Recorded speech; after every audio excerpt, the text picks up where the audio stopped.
Billie Eilish is the Kate Bush we need right now column. Eilish is an outlier who arrived at a time of need. Despite her couture in a blender look, her songs represent a move away from verses full of conspicuous consumption.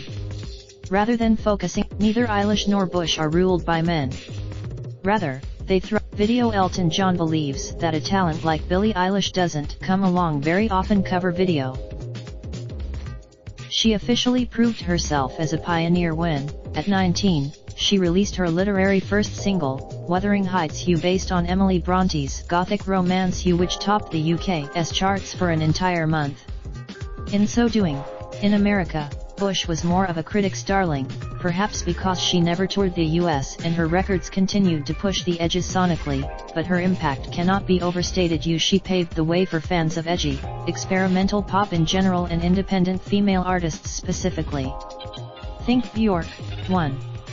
They keep it in the 2. Both are pop product. Gallery. Billie Eilish performs at Coachella 2019 USA Today. 5. Neither grew up. List 6. Their both album art. MSN are empowering women in sport this summer. Find out more about Raindrop, drop top, top smoking, no cooking the hot pot. Fucking on your bitch, yeah, that. Looking up, open the park,